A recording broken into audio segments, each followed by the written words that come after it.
My name is Gregory Sachs, and I am very excited to share with you the Beast, the Incred-i-Beast that was built by Randy Jones and his partner Tom from Incredible Tiny Homes. And it all started with a dream.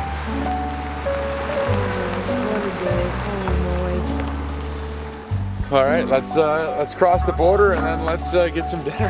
And my dream was for my son and I to be able to bike the Great Divide mountain biking trail. And the biggest problem with that for me was there are many places that you had to sleep in a tent. And at 58 years old with a lot of aches and pains, after a long day of bicycle riding, sleeping in a tent was not my first choice. Then I looked at buying a off-grid trailer. Unfortunately for me, it gets a little tight and a little claustrophobic. So I wasn't really comfortable with the little tiny trailers. So I called my friend Randy, and Randy and I and Tom sat down and we spent 9 months figuring out the best way to marry the concept of a tiny home, which is very spacious, it's 10 feet tall, and that of a trailer. The two things that it needed to have is it needed to be off-grid and off-road. The good thing about Incredible Tiny Homes is that they had perfected the off-grid tiny home, which was great, and now we had to find a way to make it off-road as well. So what does that mean? It means we had to create a more beefed up trailer. We had to get larger wheels. We had to have a better suspension system because this is going off of old fire roads and it's quite choppy. In addition, I was very concerned about running out of power, potentially running out of water, etc. So there were many features that we talked about, and we finally decided on 30,000 watt hours of batteries, which is a tremendous amount of batteries, and we have never been down more than 20% of the battery usage. So the solar panels on the roof of the tiny home are 2,600 watts, which means every hour we get 2,600 watts of power coming into our batteries. In addition, we wanted to be comfortable, so we have an HVAC system. The HVAC system takes up about 700 watts and it works very well. In fact, often we actually have to turn it down so that it's not too cold. We needed a water system. We started with 100 gallons and the water system is right here, is the water tank. And we started with a 100-gallon system, but in order to take a little bit of weight off the tongue, and to increase the water capacity, we put 2 more 33-gallon water tanks in the back. And there is a pumping system that actually moves. We fill up the water in the front tank, we pump it to the back tank. We have a meter in here to see if it's full, and we also can fill up the front tank. So we have 166 gallons of water, which for those of you who have had experience living off-grid, is a tremendous amount of water. In addition, on the water side, we have a rain collection system on the roof. The roof collects in a rainstorm, and it goes through a filter system, which we put a canister filter, as well as UV lighting. So we have a double filtration system, so the water is as pure as we can get it. And the rainwater comes in and fills up just this front tank. So in a really big, heavy rain, we could easily get 50 to 100 gallons worth of water in one night's worth of rain. So that's what we've done from a rain perspective. In addition, and I'll show you inside in a minute, but in addition, we were thinking about what kind of toilet system to use. I can tell you my experiences are very interesting there. We went with a incinerator toilet. The concept of a compost toilet was very unappetizing to me. And so an incinerator toilet actually burns the waste into ash. And it really doesn't smell at all. And we've had an incredible experience with the Cinderella travel toilet. It has been absolutely terrific. We've used it regularly and we've had no problem with it at all. In order to have power, as I said, we have the 30,000 watt hours of power, which are 6 5,000 watt hour batteries. Being a little bit anally compulsive as I am, I thought we needed a backup system. So what do we have up on top here? We have a generator. The generator uses propane. We have two 30-gallon tanks of propane in here. And so if I need to, I can push a button inside the Incred-i-Beast, and I can turn on the generator and use that generator to do two things. Number one, power the beast, and number two, charge up the batteries. So if we go a longer period of time and the batteries happen to be used up, we can not only power the beast, but we can also charge them very quickly. I believe in about 10 hours, 30,000 watt hours worth of charge is put into the batteries. So our gas system powers several things. Number one, it powers our stove. We have a gas stove and oven. It also powers the incinerator toilet. So the incinerator toilet does not use electricity, very little electricity actually off the 12 volt, but it's very little. And then the other thing it does is it powers our ready Insta-Hot water heater. So that works extremely well. In addition, we have a plug for shore power. If we're at an RV camp that actually has shore power, we can plug it in, and that shore power will charge up the batteries as well, and of course power the house. And below the shore power, we have an outlet for propane. So we want to use these propane tanks to power a gas grill, for example. We can do that very easily and efficiently. As far as water goes, we have a hot and cold water system on the outside, and that's worked out very well. We have two digital meters here where we push a button and we can determine how full the gas tank is on the propane side. So that is a great indicator. You can say that our tank 1 here is full, for example. As far as the leveling goes and the jack, this jack is electric powered off of a 12 volt battery, so we don't have to crank it up and down, we just push a button. We have an auto leveling system. Unfortunately, we're having a little technical issues with them. We had a problem with our hitch, and because we put too much weight on the back of the hitch for the bicycles. Anyways, it was our fault, and that hitch ended up bending a sensor. So we're not using the leveling system at this particular moment.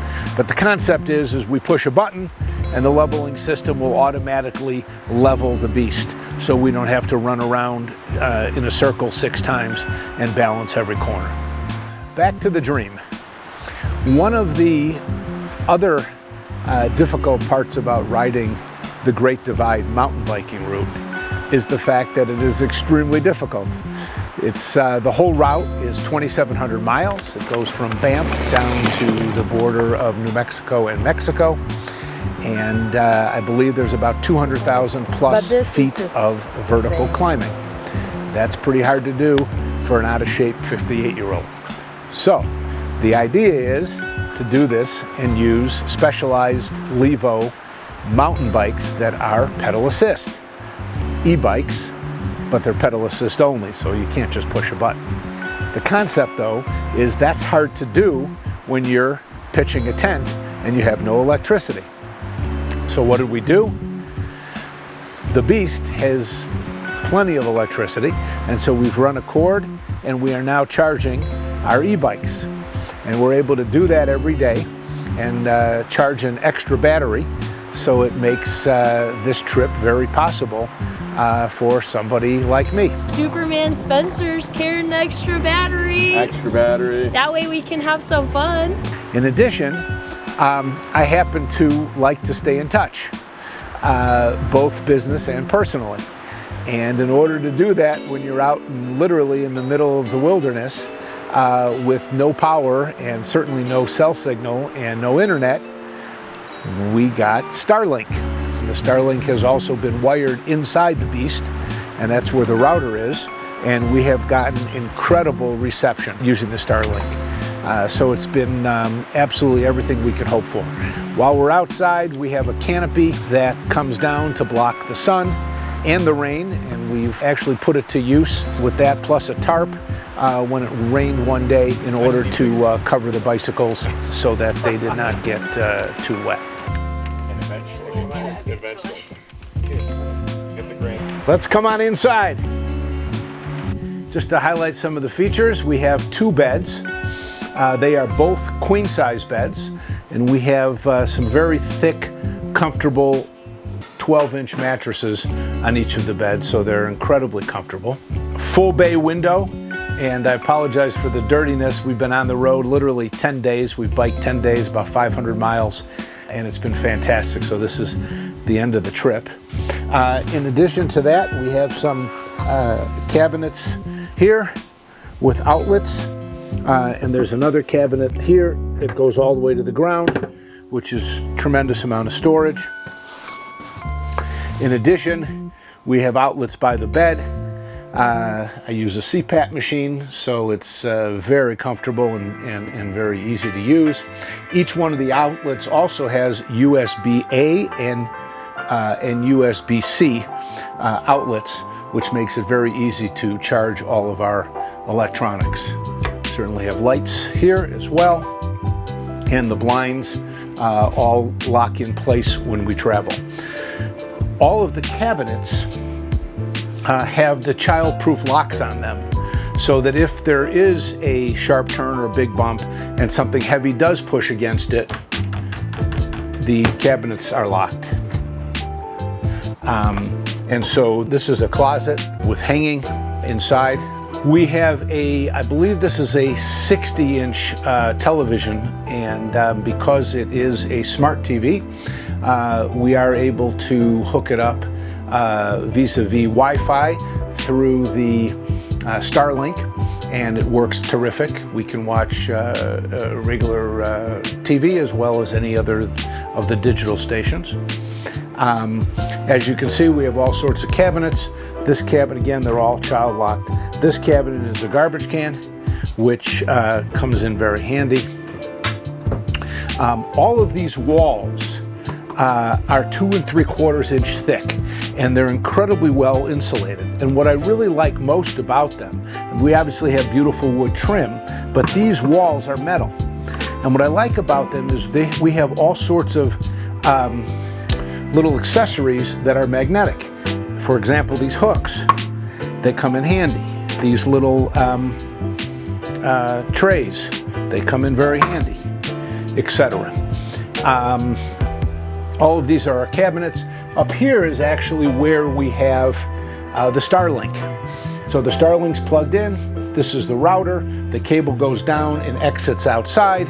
We take the cable and we run it out, or we run it up on the roof, whichever is appropriate at the time, and we hook up Starlink. Full microwave. Our gas stove and oven. And this makes for good counter space, and we're able to actually open it like this. And of course, everybody has seen how a gas stove works.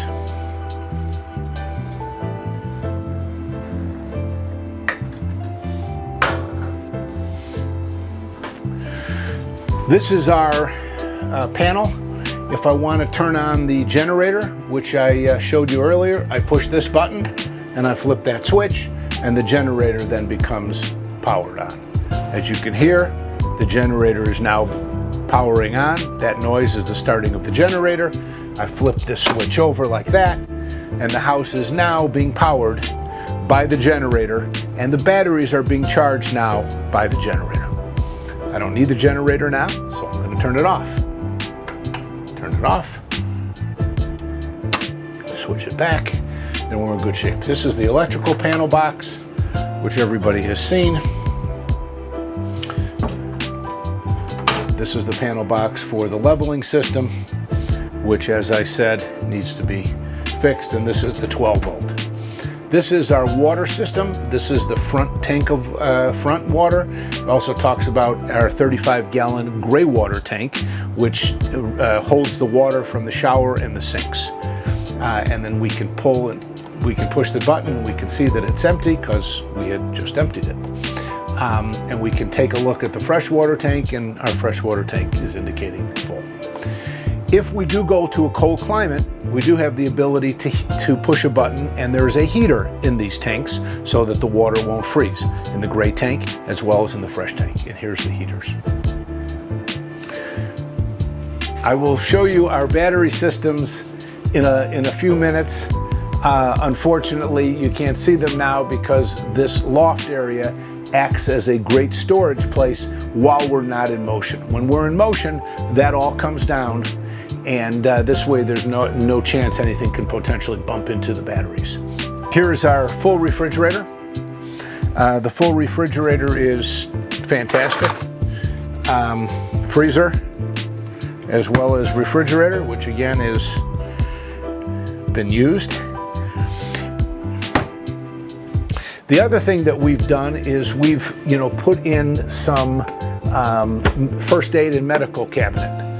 So this, for example, is a defibrillator, and if there's ever a problem, right here we keep a defibrillator in case of an emergency. We have it.